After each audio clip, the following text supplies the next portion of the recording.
வணக்கம் நிக்கிதா. திருவாரூரில் இருந்து திருத்துறைப்பூண்டி செல்லும் சாலையில் புலிவலம் பகுதியில் அபிராமி அண்ட் கோ என்ற பர்னிச்சர் கடை கடந்த 4 வருடங்களாக ஜெயபாலன் என்பவர் நடத்தி வருகிறார். இந்த கடையில் கடந்த 22ஆம் தேதி மாலை 4 மணிக்கு விசிக திருவாரூர் தெற்கு ஒன்றிய செயலாளர் பூபாலன், துணை செயலாளர் வீரையன், விசிகாவை சேர்ந்த ஸ்டாலின் ஆகியோர் வருகை தந்து கடந்த 22ஆம் தேதி கீழவதில் நடைபெற்ற 24ஆம் தேதி நடைபெறவுள்ள திருமாவளவன் பிறந்தநாள் விழாவான மதச்சார்மை காப்போம் பேரணியில் தீர்மான விளக்க பொதுக்கூட்டத்திற்கு பணம் கேட்டுள்ளனர்.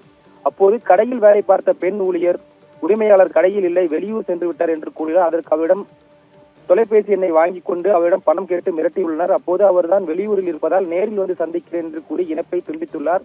இதனால் ஆத்திரமடைந்த விசிகாவினர், வெளியிலிருந்து பிழைக்க வந்த உனக்கு இவ்வளவு திமிரா, அப்பனா புலிவாசல் இருக்கிற எங்களுக்கு எவ்வளவு திமிர் இருக்கும் என்று கொலை மிரட்டல் விடுக்கும் விதமாக அச்சுறுத்தலை ஏற்படுத்தும் விதமாகவும் பேசியுள்ளனர். இதையடுத்து ஜெயபாலன் திருவாரூர் தாக்கா காவல் நிலையத்தில் புகார் அளித்ததுடன் விசிகின் கடையை மிரட்டும் சிசிடிவி பதிவையும் காவல் நிலையத்தில் ஒப்படைத்தார். இந்த நிலையில் திருவாரூர் தாலுகா காவல்துறையினர் சிசிடிவி காட்சிகள் உதவியுடன் பர்னிச்சர் கடையில் பணம் கேட்டு மிரட்டிய விடுதலை சிறுத்தை கட்சியின் திருவாரூர் தெற்கு ஒன்றிய செயலாளர் பூபாலன், துணை செயலாளர் வீரையன் ஆகியோர் மீது தகாத வார்த்தைகளால் பேசுதல், பெண்ணை மிரட்டுதல் உள்ளிட்ட 2 பிரிவின் கீழ் வழக்கு பதிவு செய்து விசாரணை மேற்கொண்டு வருகின்றனர்.